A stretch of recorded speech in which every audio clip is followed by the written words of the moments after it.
Healing isn't one moment. It's progress. Perspective. Learning what works for you.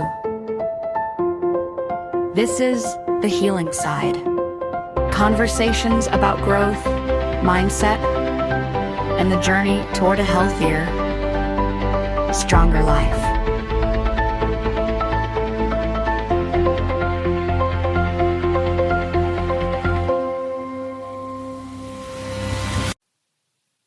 Welcome to the Healing Side podcast with your host, Donald Dunn. Today's guest is Dr. Edward Tick, a transformational healer, holistic psychotherapist, author, and internationally recognized expert on trauma, moral injury, and the invisible wounds of war. For more than 40 years, he has helped veterans and survivors heal through spiritual and community-based practices, and his award-winning book, War and the Soul, reshaped how we understand trauma and recovery.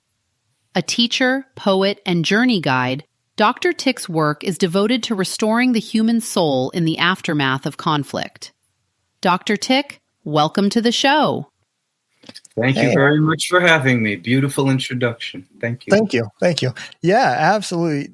Dr. Edward Tick, thank you for coming on the show. And I know we're going to have a really good conversation. I want to start out with, can you share a little bit of your background? What brought you into learning all these different methods for healing? Sure. Shall I focus it specifically on working with our military and veterans, or a larger general? You can do a larger general. You know, I have discovered that PTSD is a human problem, not just a veteran problem. For sure. Well, let's start with that then. All right. So where should I put my pin first? Okay. I come from a line of my family has transgenerational PTSD. My grandparents survived the pogroms in Eastern Europe. One of my uncles was killed in the Holocaust. He's been a ghost in the family. I'm the only one who's been trying to dig up his family, his story. So my grandparents had PTSD. My father was born here. They sure passed it on. He was raised in a very, very, very rough way. He had PTSD from his childhood, from the transgenerational inheritance, and from his time in the military. My uncle, my mother's only sibling, was an older brother of hers, and he was a medic at the Battle of the Bulge. And my godfather, he had not even PTSD. He had what we would have called shell shock from World War I. He spent his entire life talking, shaking like this, and we had no relationship. It was just being next to him and him being appointed my godfather so I absorbed it and absorbed his legacy. And I've been digging up his story too.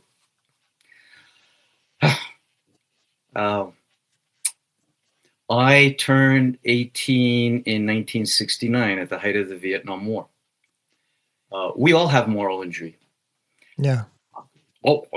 Our country has moral injury because of how we use violence in such brutal and guilt-ridden ways for aggression, for conquering, for our greed, not out of absolute necessity. But one of the ways I work is that looking at the warrior archetype that is in all of us and realizing that we, in depth psychology, we talk about the shadow side of the archetype and the light side, the good stuff and the bad stuff. Yeah. And of course, the warrior has both. The warrior is a beautiful, beautiful archetype that all of us have, whose core values are protection and preservation. We need warriors. Yeah. But the shadow is the aggressor, the berserker, the one who just wants to get in the fight, who wants the experience of killing. Yeah. Some of us hunger for that also. So I turned 18 in 1969. I am very patriotic, and I believe in service and the necessity for rites of passage for everybody, but especially young men who have to give back to their nation for everything they've been given. Rites of passage are almost all gone in our nation, and military service is about the only one left. The only good one. People don't mature psychologically through the college experience. It's all intellectual. Yeah. And there's things like bar mitzvah and baptism. Not really. Doesn't really transform the boy and the young man into a man. Right. And young people will seek their own rite of passage, gang behavior, getting your driver's license, getting your first drunk. Yep. That's all young people giving themselves rites of passage because the elders in the society is not giving them the growth challenges to mature them. So that's everywhere. All right. So back to me and my story. So I do believe in service. I was intending to serve, but then it was Vietnam War time. And I looked really closely at what was happening. And I said, I want to serve our country, but not in this war, not this way, and not for aggression. Yeah. So I began protesting the Vietnam War in high school when I was about 15. Okay, so by the time I got to college, I was protesting it. I was very active in the protest movement. I had a student deferment for my first year of college, and then the deferments were so controversial because the minorities and people of color were serving and sacrificing, being killed in much higher proportion. So the lottery system was introduced. Yeah. Pull a birthday out of a hat and you get the number. And if you're in the first third, you're going to Vietnam. Yeah. So I was in the lottery. I was protesting. I was applying for conscientious objector status because I was willing to serve. I had decided if I had to go to Vietnam, I could only go as a medic, and I'd be willing to do that. And by the way, kudos and a salute to your military docs that you have interviewed previously. Yeah. They are good people. To go into hell to heal and to save lives is so noble, so honorable. And I was willing to do that. And I wouldn't have served in any other way under those conditions. And then I got a high lottery number and I didn't have to do anything. And that was really insane. A third of my generation is at war. A third of them are floating around not knowing what's going to happen and what they're going to do. And a third of us, scot-free, you don't have to do anything. Nothing is asked in return for you. Yeah. So I got out that way, and I wanted to give alternative service, not just have a free pass. All right. So I kept protesting, and I also was good friends with some vets I knew who had come back at that age. We were still young.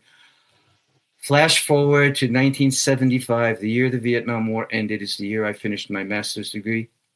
And I moved to a rural part in central New York State. I was invited into a medical practice to be the therapist there. And this is 1975. PTSD wasn't a diagnosis until 1980. Correct. Well, and what do you know, Vietnam vets started to come into my practice and ask for help, including a buddy of mine from high school who I hadn't seen since we had been on a softball team together. Wow. He walked into my office and I just went, "Oh my God, Terry, is that you?" And he shook his head and cleared his eyes and, Ed, I can't believe I walked into your office. What the F are you doing here? Terry, we were buddies. Our families were friends. What happened to you? He just shook his head. The war, man, Vietnam, man. It's the Nam that did this to me. So I was exposed in my family from family generation, damage through the generations. My mother was in lifelong grief for the brother who never came home, and my grandfather. My grandmother died very young, and I think part of it was from heartbreak. My uncle was MIA after the bulge for 2 months, and they didn't know if he was alive. And my grandmother's hair literally turned white overnight. Wow. So frightened, so desperate, she went to synagogue and prayed 3 times a day, every day for him. So he did come home, but he was wrecked. And This episode is brought to you by Barracks Media, where your online presence becomes a real asset. Barracks Media builds professional websites for podcasters, creators, authors, and small businesses who are ready to be taken seriously. Not templates, not cookie-cutter pages, real platforms built to grow with you. Whether you're launching a podcast, promoting a book, or building a brand, your website should work as hard as you do. We design sites that convert listeners into followers and followers into clients. Visit barracksmedia.com and turn your idea into a home on the web. And she was wrecked. And my mother was just a young teenager. My mother cried over this to her dying day, and she lived into her 90s. So the family trauma that everybody suffers is extreme, and bless our veterans for carrying the wounds so deeply. And let's recognize that everybody is wounded. Everybody. Yeah. So, as you mentioned, I have books on this, War in the Soul. I also have a book, Warriors Return, and a third book called Coming Home in Vietnam, which we can talk about because I lead journeys back to Vietnam for healing and reconciliation. Wow. And that's extraordinary. But what I wanted is, in my books, I present what we call PTSD. It's not just a psychological disability, and it's not an illness. So all of our warriors out there who are listening, and we're in solidarity with you, post-traumatic stress disorder is not a mental illness. Yeah. It's the normal response to extreme, abnormal, life-threatening conditions. Yep. And moral injury, even though moral injury has just been entered into the DSM, the Diagnostic and Statistical Manual, and we can diagnose with it, it is really not a mental illness. The best way to understand it is it's a soul wound. And Jesus taught us about this. And Socrates taught us about this. Yeah. The soul is the center of our being. The soul decides and determines good and evil, right and wrong. And the soul guides us to do good and to avoid evil. And when we operate the other way and do wrong or do evil, even if we think it's necessary, our souls are wounded. And we develop what we now call PTSD and moral injury, though it's been around for as long as warfare.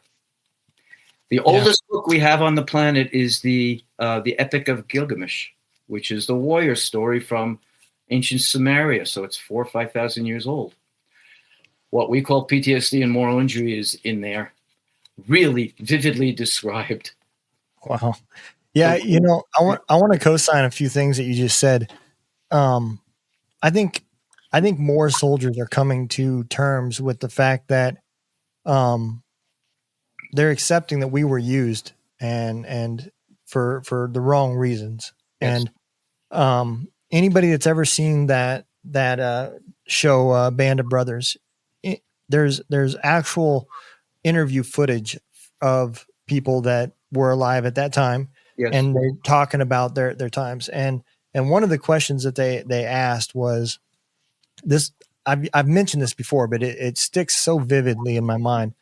They asked, why is it, did the people that came back from World War II, did they have PTSD? And the guy that he was interviewing said, no, we didn't have PTSD. And he said, maybe we had some bad dreams or we had some problems.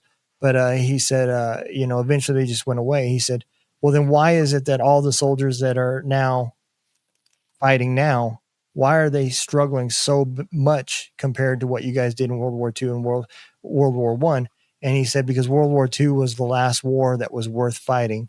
Everything after that was about greed and politics and everything else. Mm-hmm. And, he's not wrong. I mean, he's wrong about the PTSD part. People from World War II, they did have PTSD, but yes, his point being that we were manipulated and used for wars that should have never happened. Yes. Is definitely, and it weighs part of the trauma that soldiers have nowadays. That's part of the guilt that comes from the things that they have seen and endured. And we all have these same questions about, what is it that's coming next for us if we shouldn't have been doing what we're doing, and we weren't doing what we thought we were told we're doing. We weren't just helping people. We were literally just holding land for people, all those questions come about, Yeah. and you weigh on the part of being seen and healing. That's part of the stuff that you got to dig through to go through healing. Yes. And then, like you just brought up, all the past family traumas that happened in previous lives and other family members and so forth. All that stuff digs in there. People would be Yep. shocked if they seen how much we can pack into a human soul, because That's we very do. true. Yeah. One of my favorite quotes is from the ancient Greek philosopher Heraclitus. He's the guy who said you can't step into the same river twice. Okay. He's famous for that. Okay. He said, this is in response to what you just said. He said, the boundaries of the soul are so distant that though you traveled your whole lifetime, you could never reach them. The soul is really, really deep, and it goes from the personal to the collective to the universal, and then really all the way to the cosmic. So we are that deeply connected, only we don't know it. We've lost that connection unless it's nurtured, and unless, as you and I were talking before, we adopt a spiritual path that helps us restore that and have a positive connection to the invisible again. What you said about our young warriors realizing more and more that they've been used and manipulated, absolutely. One of the Iraq veterans I worked with simply said, I went to Iraq as a warrior for freedom, protecting American values. And when I got there, I realized I was nothing but a mercenary for the oil companies. And so I went as a great American patriot, and I came home completely broken and disillusioned. And that's true for all of us. Yeah. Whether we realize it or not, it's the truth. So as we said earlier, there is a warrior archetype in all of us. It's portrayed in sacred stories and mythology from all over the world. I work extensively in both Greece and Vietnam, and I'll just refer to Greece for a moment. There are two deities of war in ancient Greece. There was Athena, the goddess of war. Mm-hmm. There was Ares, the god of war. Athena was the protector. She protects and defends and only uses violence to defend civilization at the last minute when diplomacy has failed. And she grieves it. So she's the positive warrior, or the light. Ares is the shadow. He's the berserker. Homer said in the Iliad, he's the god who delights in slaughter. He just wants the adventure. Yeah. And some people want that. This show is part of the Barracks Media Network, built by veterans, creators, and storytellers who believe stories change lives. Barracks Media produces podcasts, books, and digital content that amplify voices worth hearing. We help creators launch, grow, and monetize their message without losing their soul. If you've got a story in you, or a show in your head, go to barracksmedia.com and start building something that lasts. And I think you and I understand there's something in us that needs to be tested and proven. Yeah. But tragically, really tragically, our military conditions recruits to be like Ares, not like Athena. Kill, kill, kill. They're not human. They're Hajis. They're towel heads. Kill them. They're not human. They are human. And warrior traditions are elsewhere in the world don't teach their recruits primarily to kill. They teach them to primarily defend and try not to kill, and only use violence as a very last resort, if you absolutely have to. Yeah. Here's a beautiful story. You like stories, spirit, Yeah. stories in spirit. Yeah. All right. So I lead healing and reconciliation journeys to Vietnam and to Greece. In Vietnam, we're meeting with the Vietnamese against whom we directly fought. So we can have talking circles and groups and shared poetry readings back and forth between people we've actually fought against. So that's incredible and brings profound reconciliation and mutual forgiveness. In Greece, we never fought Greece, thank goodness. But Greece has universal service, and Greece relies heavily on its ancient warrior tradition. So I'm thinking a few things. One is when our group of veterans landed at Athens, immediately one of our veterans, who's a Vietnam veteran, from being scared and depressed and looking around frightened, his face lit up and he threw his arms wide and he said, I don't know how I know this, but I know this. I was here before. I was a warrior in ancient Athens. I was a warrior here in a past life. And I'm going to adopt that instead of my identity as a Vietnam veteran. And he did. He transformed. His PTSD is gone, really. And he finished his PhD, and he does dream work with vets. And you might like him for a guest. We could talk about that. Yeah. Really. Yeah, absolutely. So the American, I get, and in Greece, it's universal service. Right. So I was giving a lecture in Athens on the use of Greek spiritual tradition and mythology for healing PTSD. And my vets, I had about a dozen vets about in the front row, and there's an audience of about 100.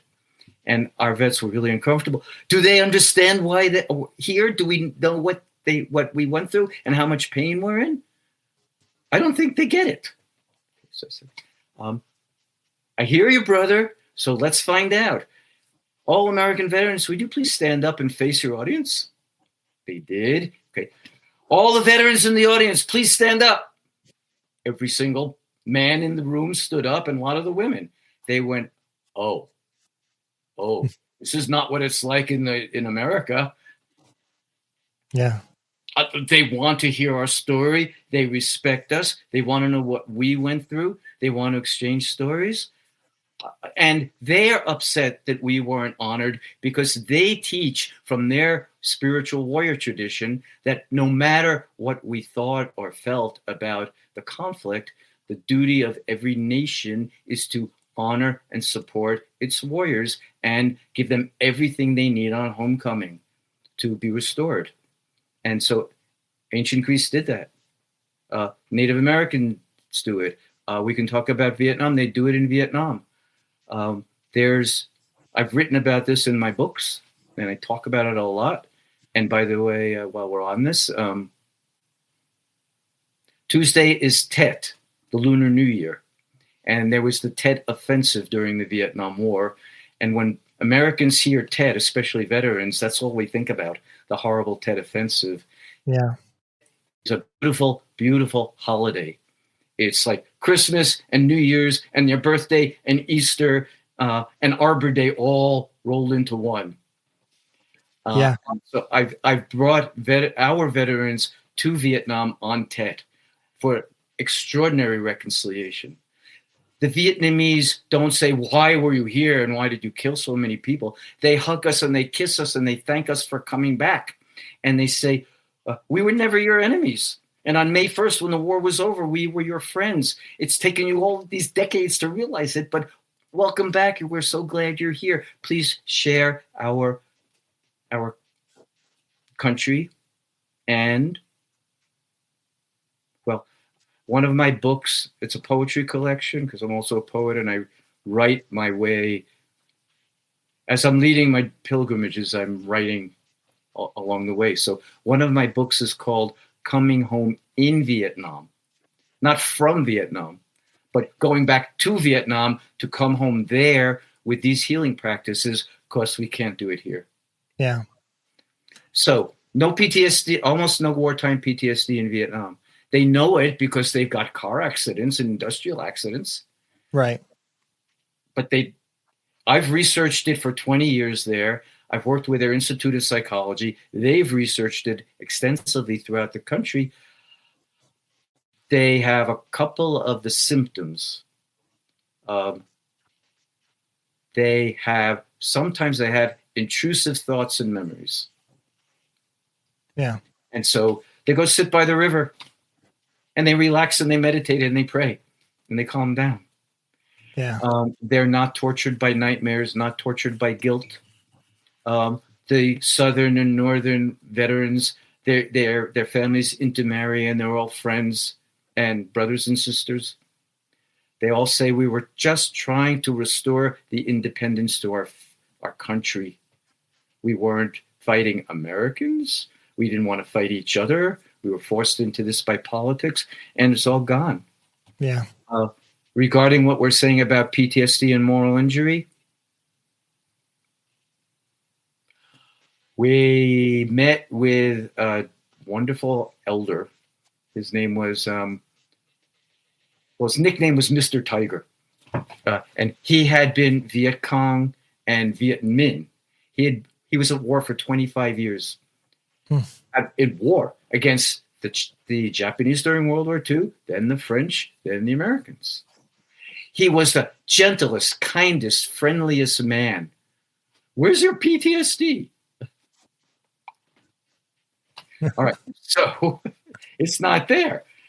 So we meet with him, and he shared stories, and he expressed his concern for Americans, and he said to our American veterans, here in Vietnam, we know how much you're suffering, and it saddens our hearts also. We don't want you to be suffering from that war that hurt us all.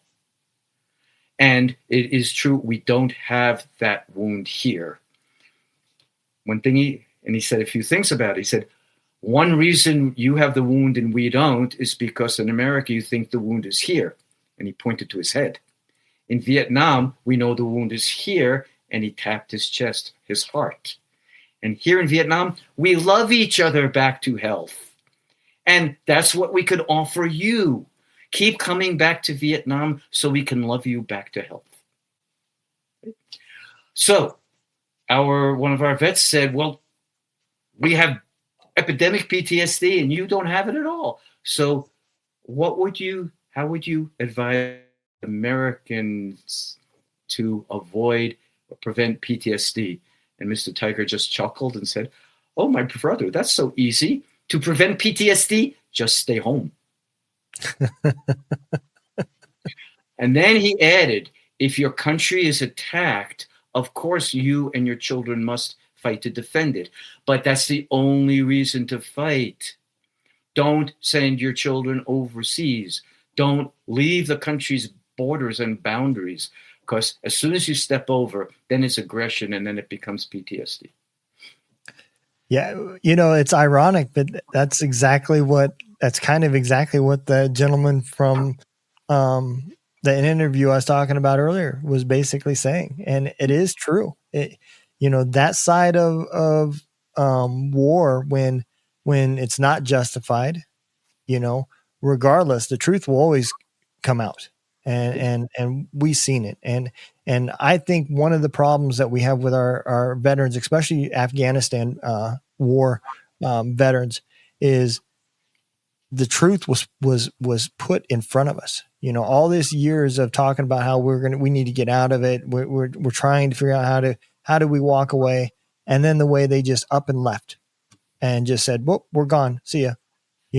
How many years earlier could we have done that? If that's the way we were going to leave, how many years earlier we could have done that? And how many less soldiers would have been affected from the traumas? But it just went to show you right there where the thought process was. It wasn't about helping people like what we were told, Right. Yeah. So, and that causes guilt.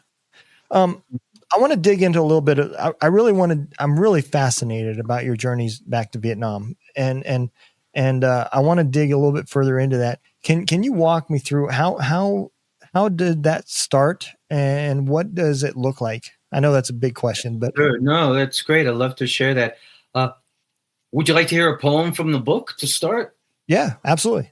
Let's do that. I'll choose a shorter one so it doesn't burn up a lot of our time. That's fine.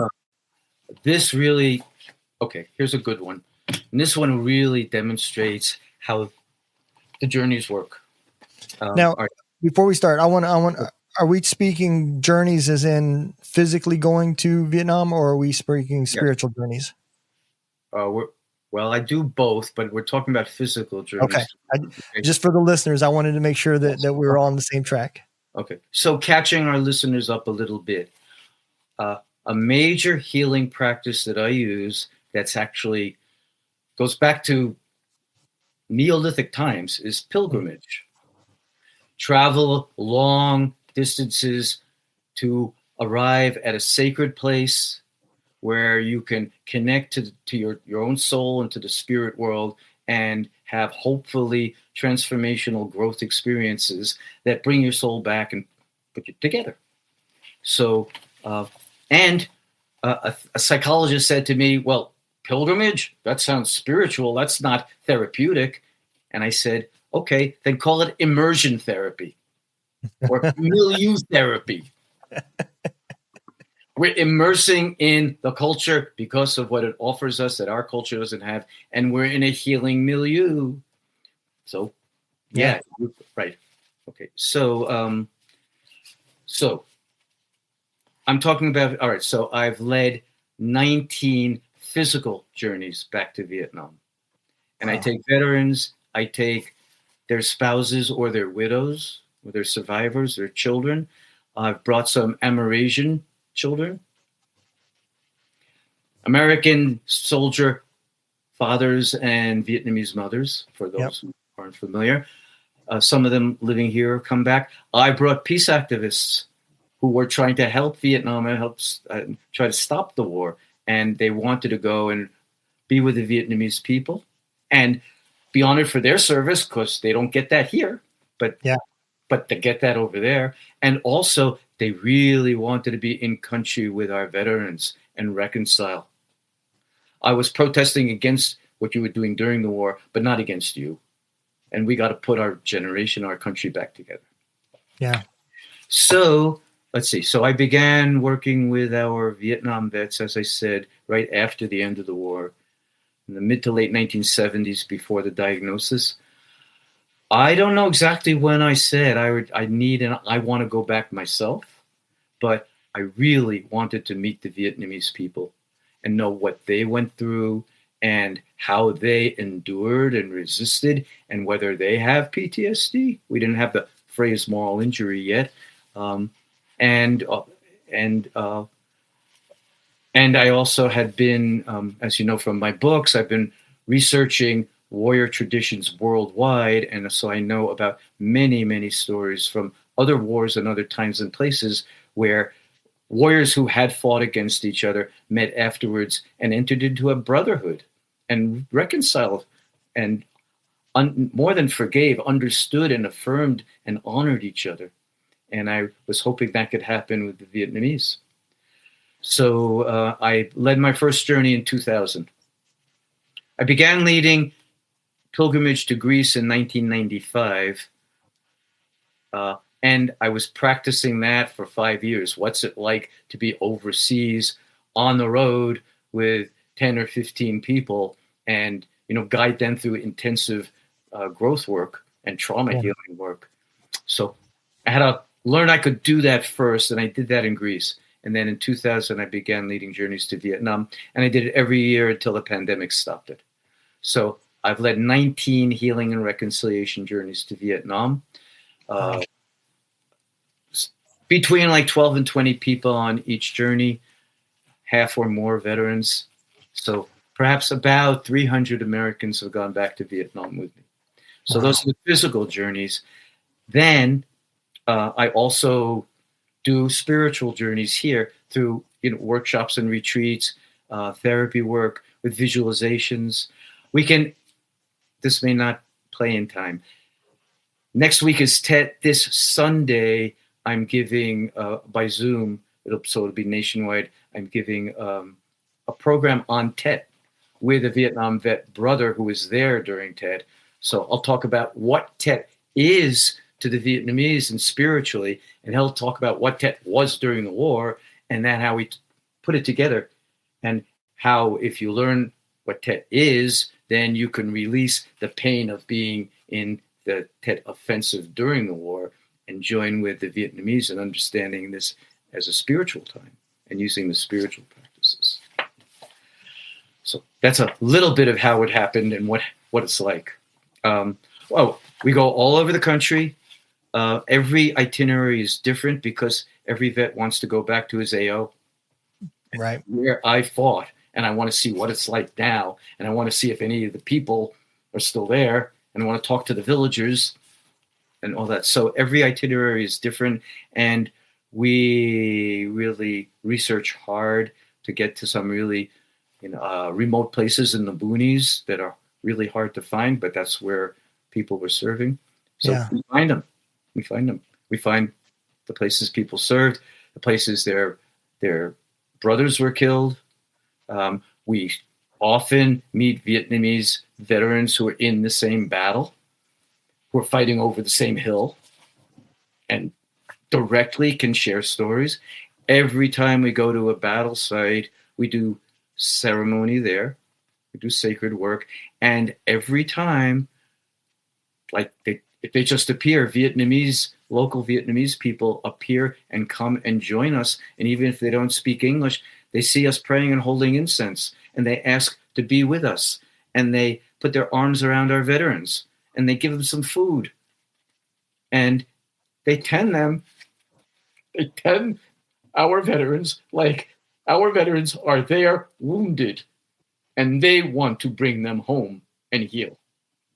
Well, I can't even imagine how much healing this would provide. I mean, for so many years, especially the Vietnam veteran era, they did not have anybody to return home to open up to. And that was one thing that my era of a warrior, we did have that. The American people were happy to see us and happy to talk about us. And unfortunately they didn't. So they bottled up a lot more than we did, Yes. And now to be able to go back and let some of the hatred go, let some of the trauma go, and be able to have those conversations and those healing moments, not just with the group that you were with, but with people that was over there, like you said, that may have been fighting at the same time, and can share those stories. It's coming from like-minded people. And I can imagine the hatred that was on both sides during the time of war, because, the truth is you cannot survive combat without having hatred inside you. It's impossible. That's what keeps you alive and what keeps you going. And then you realize it's the wrong thing when you get out and you trying to use the only emotion, which is anger, that you've got to function on a day-to-day basis. And that's where the help is needed. So to be able to go back and face those demons and work through them, is my hat's off to you, man. That is truly, truly amazing service right there. Yeah, thank you. Well, let me share the poem, because that will really demonstrate what we're talking about. And this is for one of our veterans, but we build it for all of them. All right. So this poem is called Praying. Okay. I'll give and it's written in first person. So it's like the veteran is telling his story. Okay. And this vet, he was 18 when he went over there. He was in a horrible firefight on his 19th birthday, where his unit killed 300 enemy soldiers who were staging a suicide charge against them. And then they dug a mass grave and pushed all the bodies into the grave. We met decades later, and he had been having terrible nightmares and PTSD and moral injury from these memories. He was dreaming of The soul's in the grave, screaming, let us out, bring us home. So he finally decided to go back and to try to find the grave and give it back to the Vietnamese people. So this is called Praying. It's only 2 stanzas. The first stanza is on his birthday during the firefight. The second stanza is going back and what happened when we went back. Okay, so praying. Never in my life did I pray so hard as that day at the smoking bottom of this mountain among giant boulders and fallen trees when the enemy overran our wire and sprouted like berserk rice stalks no farther away than the length of my rifle, and our muzzle holes became God's wrathful eyes. That's in the battle.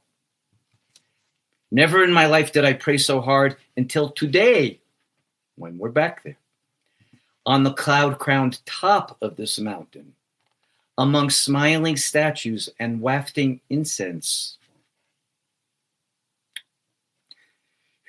When their children took my hands and called me uncle, and monks bowed to me as if I were a saint, and I embraced their dead as my true brothers, and God's loving eyes gazed through my torn and mending heart. Wow. The Vietnamese, really, they treated him like a saint. You brought the souls of our loved ones back to us. You're not an enemy. You're a village hero forever. Wow. You are at home here with us forever. Brother, uncle, hero, savior. So, aftermath. This vet, since then, also, there's more. The Vietnamese, some Vietnamese mothers were holding their babies while we were giving back the grave. And immediately they went up to him and they said, please hold our babies and you bless them because you are a saint to us. He said, I don't even deserve touching your babies. Oh, yes, you do. Our babies want and need your blessing to be well and to bring us all together. So, wow, we did that. Then there was a lake that was on top of part of that battle site. After all of this, our vet waded into the lake. He said, I really want to be with the souls of the lives I took. I'm going in. I'm going to dive under. Well, he did. He dove under. He came back out smiling. Look, I'm baptized. I'm fresh. I left it all behind. Then he went into his pocket and he had lost his wallet in the lake. And fantastic. You're a new man. You've got a new identity. This even took your old identity away from you so you could start over. So this gentleman, he lives in sort of outside Boston in central Massachusetts. But since then, he's been back to Vietnam a number of times on his own. He fell in love with a Vietnamese woman and married her. They have children that put our countries together, and he helps support her elderly family and lives between the two countries. Wow. So what a reconciliation. It's not only his healing, but the countries coming together, families uniting and becoming one, them giving him a home for life and him taking care of them and giving their families home. So this is only one example, but I have dozens, scores of stories like this. Wow. I am definitely going to have to invite you to be on Spirits and Stories because you've got, I can tell there's just amazing stories here to unfold. And can you walk me through what it's like for a new person, let's say a veteran that's coming from, my era and they're needing some help. Where do they usually start in that process with you? Oh, with me? Yeah. Where they usually start in the process with me is help, I'm in terrible pain. I might have, maybe I read your books or I heard something about you, and none of the other therapy I've been through works. And I want to get off the meds that I'm on because I can't think and I can't wake up and I can barely function. And I hear you. I hear you know how to help us. Yeah, that sounds like you're talking to me. Well, yeah. So,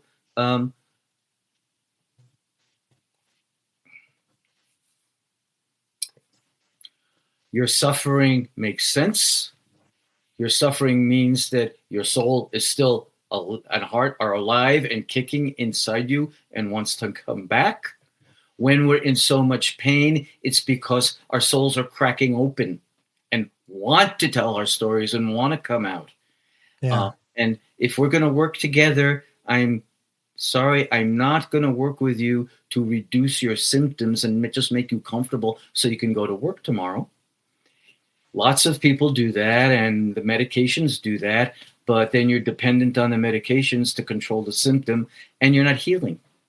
Right. To heal, we have to actually embrace the symptom and go through it and whatever agony it's trying to bring us, because it's our hearts and souls are in pain, and they want our stories told, and they want to be witnessed with love and honor and compassion, and with somebody who gets it. Yeah. So if you and I want to work together, that's what I can offer you, and that's how we'll go through the process. Yeah, that's something that a lot of people don't understand, and it's something that shocked me, right?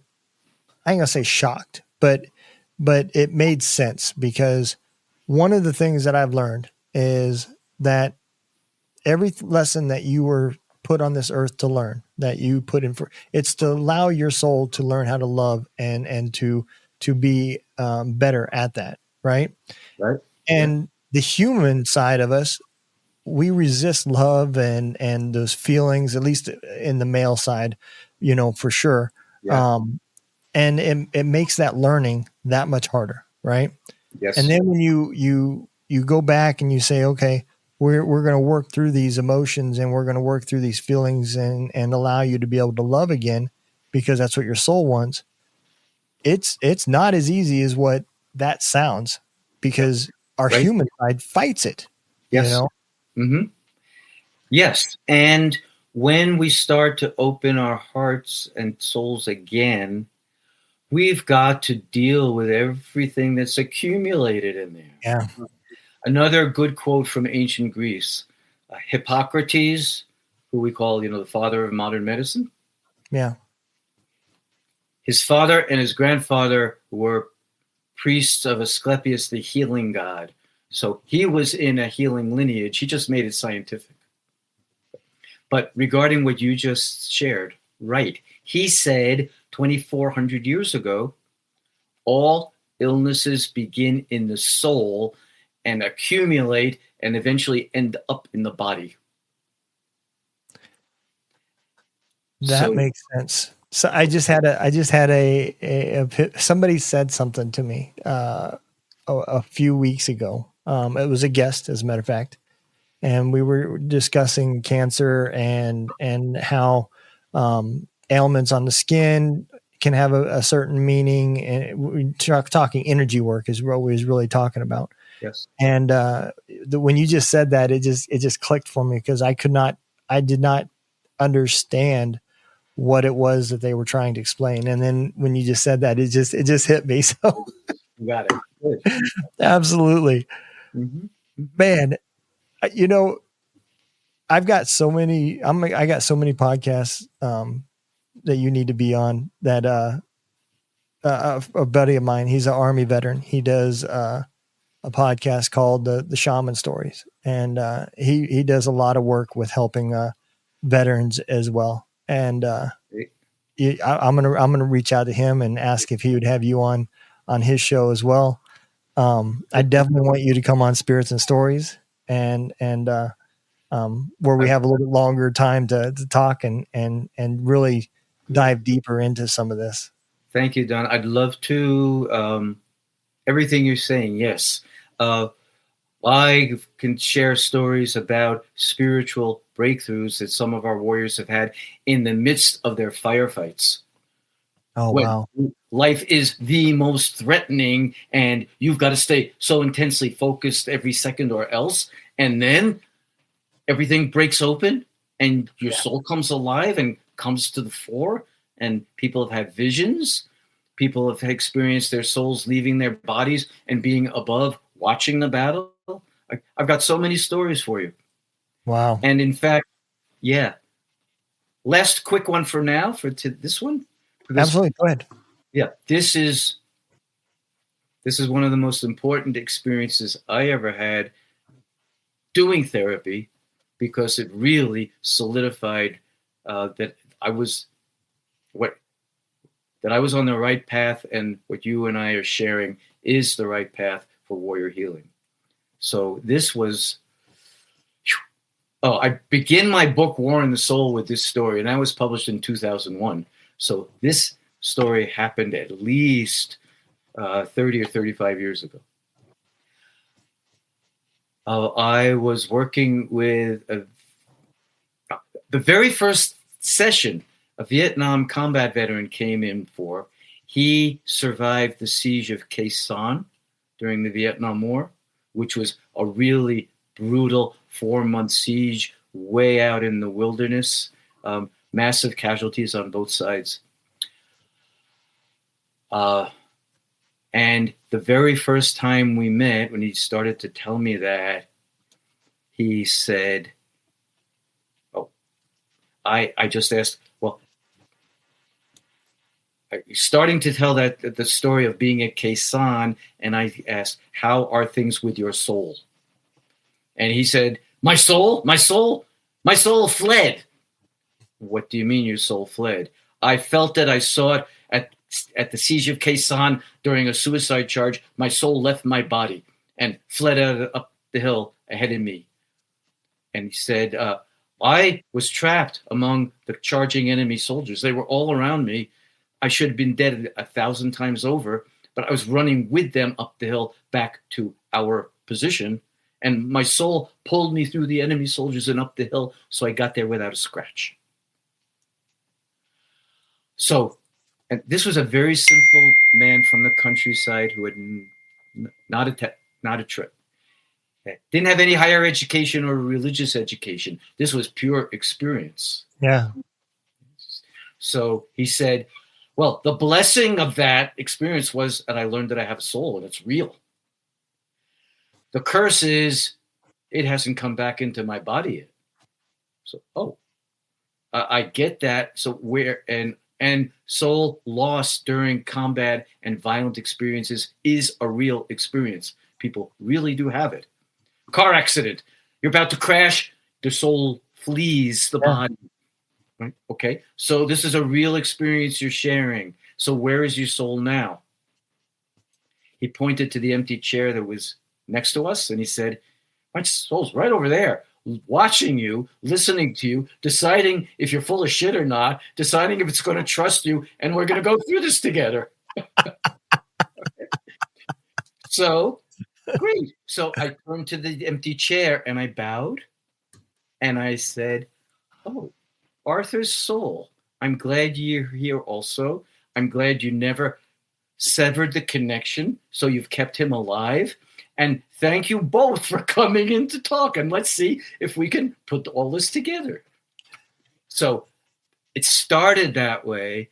And he confirmed. And from then on, soul loss is a real experience. Our warriors have it sometimes, maybe even often. And we got to do the soul work to restore body and soul connection and move back into this world and rejoin the flow of life. Yeah, you are 100% correct. And Jeremy, the buddy of mine that has that podcast I was talking about, he does a lot of soul work for veterans as well. And the damage that he talks about is tremendous, you know. And it's not always, a lot of people think that it's not always from necessarily things in this current life, right? These could be past past life traumas that have played a part in this. So there's a lot more to it than just, that one little trauma that he was talking, Right. Even the Bible says the sins of the parents will be visited upon the children unto the third and fourth generation. Yeah. You're right. Right. Yeah. And again, let's emphasize for all of our friends who are listening, not just the warriors, not just the veterans. If one person in the family has trauma, everybody has trauma. If somebody's screaming under the bed, everybody's frightened and everybody's awake. If somebody explodes into violence, everybody feels threatened. And the home tragically becomes a combat zone. And that's horrible. And our families are suffering terribly, not just our vets. So they all need and deserve lots of support and help. And world warrior traditions provide it. Tragically, our warrior tradition does not. And you're absolutely right earlier. What we call PTSD today was also massive in the World War II generation. But they had the GI Bill, which was a generation-wide and nationwide disability bill. Yeah. So, you don't got to go through therapy because we're helping you pay your mortgage and giving you a job. and everybody's in the same condition, so it all looks the same. Yeah. So, to our friends, again, watch some of the World War II in the war and after war movies where you can see PTSD in all of its forms intensely portrayed. So they had it, they saw it, but they didn't call it PTSD. They didn't know what to do with it, but oh my gosh, it was there. And Eisenhower said after the war, the biggest mistake the United States made about World War II was not providing massive psychological benefits and money for them to give all of the veterans the mental health support that they needed. Eisenhower knew that they were hurting. Yeah. But I think it was the Vietnam era. After that is when the spike in homeless veterans really started to climb was during the Vietnam era and on, And so again, isolation is a symptom of PTSD. Yes. And that's exactly what these homeless veterans were doing. Homelessness. Okay. So we have the word nostalgia, which longing for home. Yeah. Nostalgia, that word was a diagnosis for PTSD in the Middle Ages in Europe. The pain of not being able to come home. Yeah. Yeah. Well, Dr. Ed, can you tell everybody where is it that they can find you and if they want to learn more about your programs and as well as getting your books? Sure. Thank you very much. Well, I've published 9 books, but 3 of them are about warriorhood and our warriors and spiritual healing. So one of them is called War and the Soul. The second one is called Warrior's Return. And then the third one I read the poem from is called Coming Home in Vietnam. So all those 3 books focus intensely on warriors and warriorhood and our veterans and bringing them into the experience of the world warrior traditions and how to understand the soul wound and how to use these traditions for our healing today. I have books on Greece as well, and they have some chapters on the warrior journeys I lead to Greece. So, but those 3 books are the ones most useful for our veterans and military and their families. My website is just my name, edwardtick.com. And my email address is my son of your generation makes fun of me. Dr. Ed Tick at Gmail, which spells dread tick. I didn't even realize that. DREDTICK, dread tick. So, well, I can relate. It's at Gmail, and be careful. I can relate. I stay out of the woods during tick season, so because I dread ticks. So Yeah, there you go. Dread tick, yes.